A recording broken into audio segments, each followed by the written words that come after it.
प्रमाणिक समाधान।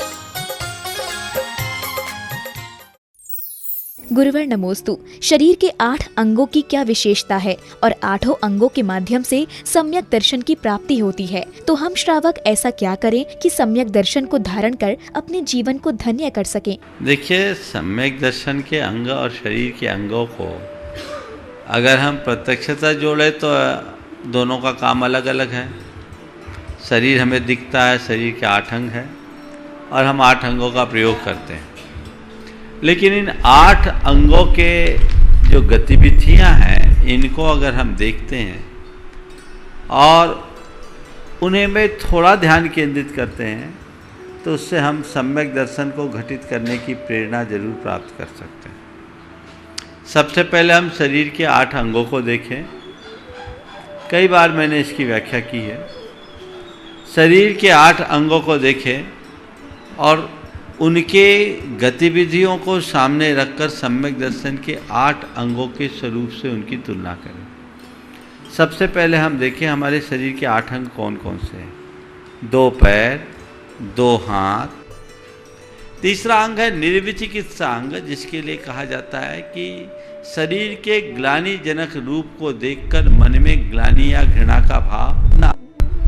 हम अपने बाएं हाथ को देखें। शरीर की सब प्रकार की अपवित्रताओं को हम अपने बाएं हाथ से साफ करते कि नहीं।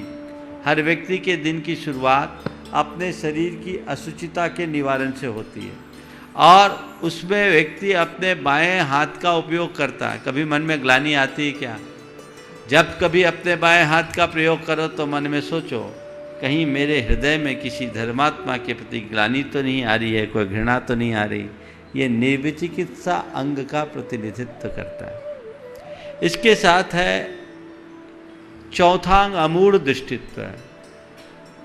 भय, दबाव, प्रलोभन आदि के निमित्त से किसी के दबाव प्रभाव में आकर उन्माद की ओर न झुकना, यानी अपनी कॉन्फिडेंस को एकदम ठीक बनाकर रखना, ये अमूढ़ दृष्टित्व है। अपने दाहिने हाथ को देखें। जब कभी कोई बात हम फुल कॉन्फिडेंस के साथ कहते हैं तो क्या कहते हैं? ये तो। क्या कहते हैं? ये तो। समझ गए ना? ठोकूंगा नहीं। ऐसा ही है। ये है अमूढ़ दृष्टित्व का प्रतीक। 5वां अंग है उपगूहन अंग। इसका मतलब है दूसरों के दोषों को ढांकना। लोक में सारे शरीर को अनावृत रखा जाए, लेकिन आप लोग नितंब को ढांक कर रखते हैं, जो हमारे उपगूहन अंग का प्रतिनिधित्व करता है कि कुछ भी हो जाए, किसी के दोषों को मत उघाड़ो। दूसरों के दोषों को फैलाना अपनी जांग उघाड़ने जैसा कृत्य है। फिर है स्थितिकरण।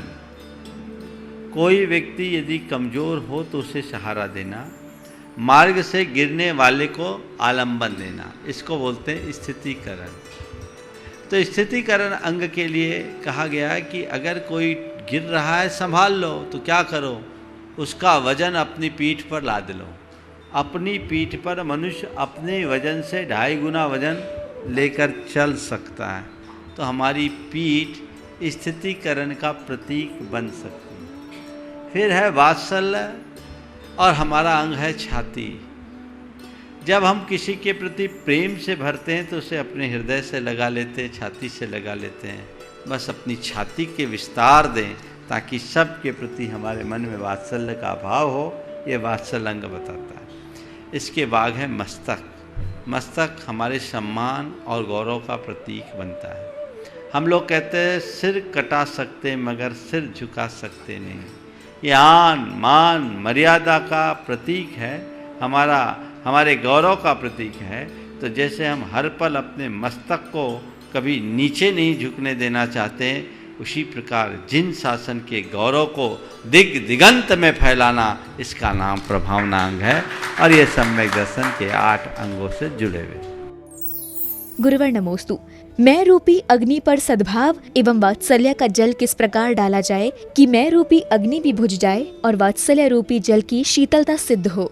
मैं रूपी अग्नि को जलाने के लिए सद्भाव और वात्सल्य का जल मत डालो। क्योंकि अग्नि को बुझाने के लिए जल डालोगे तो जल भस्म हो जाएगा। मैं एक दूसरी टेक्निक बताता हूँ। क्या करो, उस मय रूपी अग्नि में ईंधन डालना बंद करो। थोड़ी देर बाद उस पर राख की परत छाने लगेगी, वो अपने आप बुझ जाएगी। उसके प्रति आपका एक सहज सद्भाव रहेगा। हमें अपने वात्सल्य को भी व्यर्थ करने की जरूरत नहीं पड़ेगी। गुरुवर नमोस्तु। अमूल्य रत्न रूपी मानव देह अनेकों जन्मों के पुण्य से प्राप्त हुई है, तो हम इस गृहस्थ जीवन को कैसे लयबद्धता एवं कलात्मकता प्रदान करें, जिससे मोक्ष मार्ग के लक्ष्य को प्राप्त कर अन्य को प्रकाश प्रदान कर सके। देखिए, बहुत अच्छे भाव आपने व्यक्त किए हैं और जीवन के इस पड़ाव में ये भाव और गहराना चाहिए। अपने मनुष्य जीवन को किस भांति लयबद्ध करें ताकि हम गृहस्थ जीवन को सार्थक बना सकें। मैं तो आपको कहूँगा, उम्र के जिस दौर पर आप चल रहे हैं, गृहस्थोचित कर्तव्यों का पालन करो। हमारे तीर्थंकर भगवंतों ने जो श्रावक धर्म का उपदेश दिया है, यदि वैसा जीवन जीना शुरू कर दें तो आपके जीवन में एक अलग प्रकार की लय होगी। व्रती बनिए, अनुव्रतों को अंगीकार कीजिए, अपने आचार विचार व्यवहार में नियंत्रण लाइए। जीवन में शुद्धि और विशुद्धि बढ़नी चाहिए। अनासक्ति और संयम को अपने जीवन का मूल आदर्श बनाइए। यदि ये बातें हमारे जीवन में आ गई तो आप एक अपने भीतर एक नए इंसान को जन्म देंगे जो पूरी तरह बदला हुआ होगा और उसकी छाप आप जहाँ रहेंगे स्थायी रूप से पड़ेगी। गुरुवर नमोस्तु।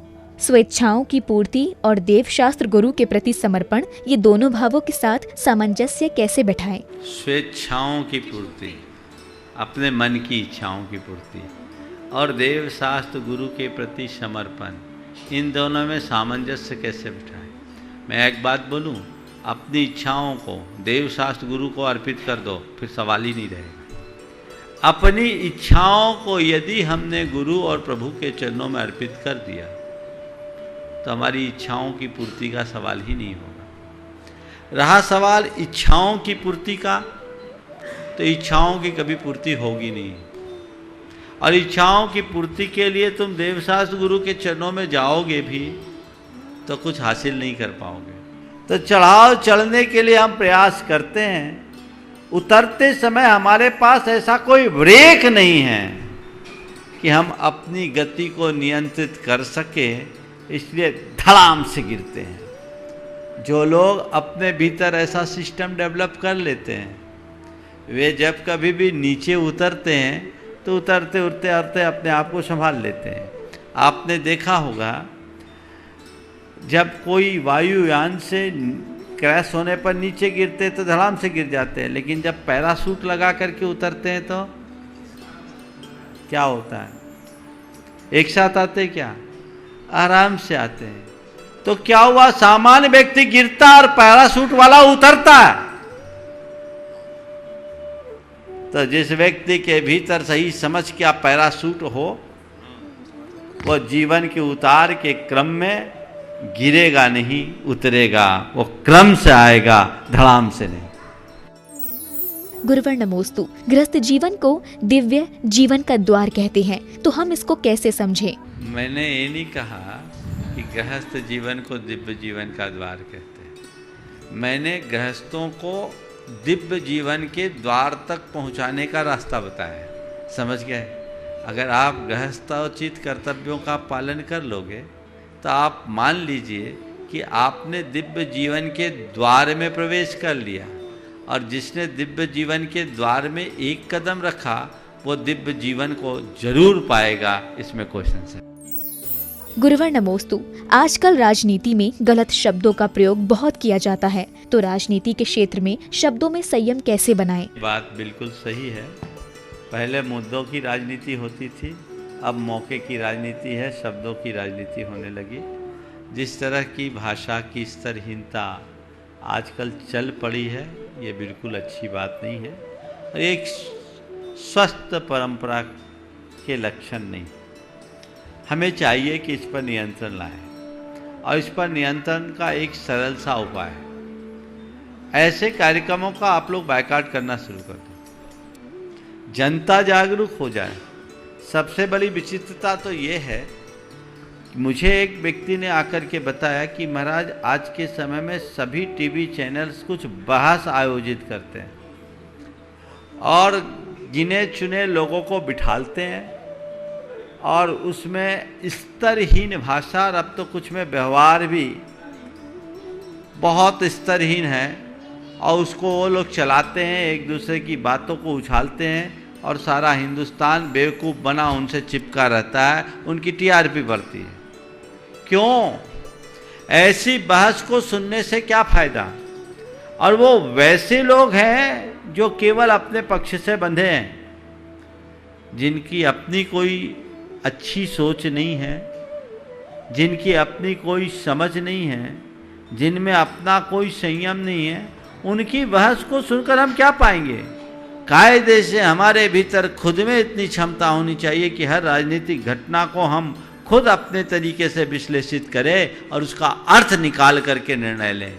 ऐसे लोगों की बातों में बैठ करके बेसिर पैर की बातें, आजकल तो सब कुछ बहस का मुद्दा बन जाता है और लोग इसमें लगते हैं। तो यहाँ से रोक शुरू होनी चाहिए और अगर इस तरह की भाषाओं का व्यवहार होने लगे और जनता उसके विरुद्ध जाग जाए तो अपने आप सब लोगों को सबक सीखने का मौका मिलेगा। गुरुवर नमोस्तु। जिस व्यक्ति को हमारे रिश्तों की कद्र नहीं होती है, उसके साथ खड़े होने से अच्छा है कि हम अकेले खड़े रहें। तो क्या ये हमारा स्वाभिमान होगा या अभिमान? आपने पूछा है स्वाभिमान है या अभिमान। थोड़ा स्वाभिमान और अभिमान का अर्थ समझिए। स्वाभिमान का मतलब होता अपनी गरिमा को बनाए रखना और अभिमान का मतलब होता है सम्मान की चाह रखना। मेरा सम्मान हो ये भाव हो तो अभिमान है और मेरा अपमान ना हो ये सावधानी हो तो स्वाभिमान है। अगर हम अपने आप को अपमान से बचाने के लिए सुरक्षित दूरी रखते हैं तो मैं उसे स्वाभिमान ही कहूँगा। गुरुवर नमोस्तु। वस्तु, व्यक्ति, शरीर और कर्म बंध से मुक्ति के लिए साधु की वीतरागता और श्रावक को वैराग्य अंगीकार करना चाहिए। तो हम अपने अंदर उत्कृष्ट वैराग्य को कैसे धारण करें? हृदय में वैराग्य कैसे उमड़े और हम उसका असेसमेंट कैसे करें, बहुत महत्वपूर्ण सवाल है। अपने अंतर मन को देखो कि तुम्हारी रुचि कैसी है। यदि पंचेंद्रिय के विषयों के प्रति मन उत्कंठित है, लालायित है, तो समझना अभी तुम राग की ओर जा रहे हो। उनके प्रति उदासीनता है तो समझना मेरे भीतर विराग का अंकुर फूट गया है। संसार से डर है तो समझना मेरे भीतर वैराग के लक्षण प्रकट हो रहे हैं। संसार के प्रति कोई डर नहीं तो समझना अभी मैं राग में अंधा हुआ हूँ। पापों से डर है तो समझना मैं सही दिशा में बढ़ रहा हूँ और पापों से बेखबर हो तो समझना अभी मुझे संसार में ही उलझना है। तो ये कुछ कसौटियाँ हैं, इनको हमें ध्यान रखना चाहिए। दो शब्द हमारे आचार्यों ने किए, संवेग और निर्वेद। संवेग यानी पापों से डर और निर्वेद यानी भोगों से उदासीनता। ये दोनों चीज़ें आ गई तो समझना हम वैराग्य की दिशा में बढ़ रहे हैं और जिनके अंदर वैराग्य जगता है उनके साथ ये सब चीज़ें अपने आप होने लगती है और उनके जीवन की दिशा दशा बदलती है। हमें इसका नियमित ख्याल रखना चाहिए। गुरुवर नमोस्तु। धार्मिक और सामाजिक स्तर से दूर जैन समाज को एक करने के लिए जनगणना कार्य निरंतर जारी है। तो इसमें जैन समाज की गणना के लिए हमें और क्या प्रयास करना चाहिए? जनगणना के विषय में आपने कहा कि सब समाजों में काम हो रहा है, मुझे बड़ी प्रसन्नता और इसे मैं एक बहुत अच्छे दृष्टिकोण से देख रहा हूँ, क्योंकि अभी तक पूरे देश में सबसे पहले तो आपके जैन इंजीनियर सोसाइटी के उज्जैन शाखा के सारे कार्यकर्ताओं को मैं आशीर्वाद दूंगा। बहुत थोड़े से समयावधि में जो रतलाम में मुझसे थोड़ी सी चर्चा हुई थी और उन लोगों ने बहुत उत्साह से ये काम किया है। मेरा उनके लिए आशीर्वाद आगे बढ़े और मुझे बड़ी प्रसन्नता है कि पूरे देश भर में इस दिशा में लोग काम कर रहे हैं और बिना किसी ऑर्गेनाइजेशन के केवल इस मंच से उद्घोष मात्र हुआ और लोग लग गए। चुनाव नहीं होता तो शायद अभी तक तो रिजल्ट आ गया होता, पर लोकतंत्र का पर्व है तो थोड़ी गति धीमी है, पर मैं संतुष्ट हूँ क्योंकि परिणाम बहुत अच्छे आ रहे हैं। और मैं चाहता हूँ कि जो भी लोग काम कर रहे हैं हम उनकी जानकारियाँ इकट्ठी करें और इसे एक व्यापक स्वरूप प्रदान करें जिसमें दिगंबर श्वेतांबर सभी वर्गों के लोग हों। और इसकी भी रूपरेखा बन रही है, बहुत अच्छा स्वरूप बन रहा है। प्रदीप सिंह जी कासलीवाल को हमने इसकी जवाबदेही दी है कि एक सुदृढ़ टीम संपूर्ण समाज की तैयार करे और इस कार्य योजना को अमली जामा पहनाया जा सके, और उसके लिए वो कार्यरत है। हो सकता है बहुत जल्दी आप लोगों को भी उस विषय की चर्चा के लिए बुलाया जाए। हमें इसे आगे बढ़ाना है। हमारा लक्ष्य यही है कि हमारे जीवन के निर्माण में समाज का बहुत बड़ा योगदान है। तो आज अगर हम समर्थ हैं तो समाज के उत्थान में हम जितना अच्छा कर सके वैसा प्रयास करें। गुरुवर नमोस्तु। सभी स्त्रियों के जीवन में दो माता पिता होते हैं, एक तो वैवाहिक जीवन से पहले के और दूसरे वैवाहिक जीवन के माता पिता होते हैं। तो ऐसा स्त्रियों के साथ क्यों होता है? ये स्त्रियों का सौभाग्य है, गौरव है उन्हें उभय कुल विवर्धिनी का। मुझसे एक बार किसी ने कहा कि महाराज जी सचित्त मंगल में कन्या को मंगल क्यों कहा? आप लोगों को सोचना चाहिए भारत में स्त्रियों को कितना सम्मान मिला है। कन्या को मंगल कहा, लड़कों को मंगल नहीं, लड़के तो दंगल करते है ना। तो कन्या भोज की परंपरा हमारे यहाँ है। मांगलिक कार्यों में कन्या को मंगल के रूप में देखा जाता है। मुझसे एक बार सवाल किया कि कन्याओं को मंगल क्यों कहा? हमने कहा कन्याओं को इसलिए मंगल कहा क्योंकि वो एक नहीं दो कुलों का उद्धार करने वाली है, उभय कुल विवर्धिनी है। उसके लिए देहरी के दीपक के समान कहा है, जो भीतर भी प्रकाश फैलाती है, बाहर भी प्रकाश फैलाती है। तो हमें चाहिए कि हम इस गौरव की अनुभूति करें और अपने इन दोनों रूपों को साकार करें। गुरुवर नमोस्तु। हम सबके लिए बहुत कुछ अच्छा करते हैं और सोचते भी हैं कि मुझसे कोई दुखी ना हो, पर इसके बाद भी हमें परिणाम बुरा मिलता है। तो इसके लिए हमें क्या करना चाहिए? ये सोचो कि अच्छा करने के बाद जब परिणाम बुरा मिलता है तो बुरा करूँगी तो पता नहीं क्या मिलेगा। इसलिए पहले तो इन सब बातों से हताश नहीं होना चाहिए और अच्छा करने की कोशिश करनी चाहिए। ये सवाल कई बार आता है, मैं हमेशा कुछ न कुछ उत्तर दे दिया करता था, लेकिन भगवती आराधना के स्वाध्याय में एक विशेष बात लगी कि क्या वजह है कि सब अच्छा करने के बाद भी श्रेय नहीं मिलता। ये महत्वपूर्ण सवाल है। तो वहाँ एक बात लिखी जो मेरे वर्षों के समाधान को मुझे दिया कि जो व्यक्ति दूसरों के अच्छे कार्यों की अनुमोदना नहीं करता, दूसरों का या बड़े जनों का अपमान, अवमानना और तिरस्कार करता है, किसी के अच्छे कार्यों की अनुमोदना करने की जगह आलोचना करता है, वो ऐसा कर्म बांधता है कि अच्छा करने के बाद भी जस नहीं पा पाता। तो ये समझ लो कि मैंने कभी ऐसा किया होगा, उसका रिटर्न मिल रहा है। अब इस बार इतना अच्छा करना है कि आगे की पिक्चर बिल्कुल क्लियर हो जाए। गुरुवर नमोस्तु। धर्म और कर्म के बीच क्या अंतर है और क्या बिना कर्म के धर्म हो सकता है? जो किया जाए वो कर्म और जो धारण करे सो धर्म। क्या बोल रहा हूँ? जो किया जाए वो कर्म और जो धरा जाए वो धर्म। धारण किया जाए, धर्म करने की चीज़ नहीं है, धर्म धारण करने की चीज़ है और कर्म को करना पड़ता है, करते हैं। आपने पूछा है क्या बिना कर्म के धर्म हो सकता है?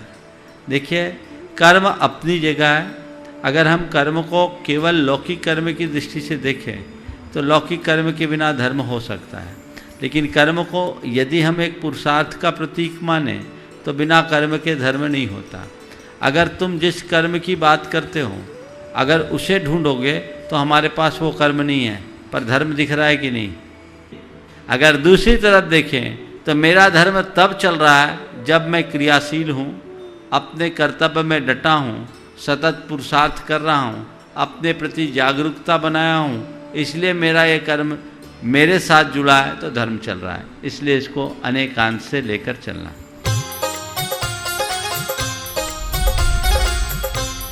प्रमाणिक समाधान।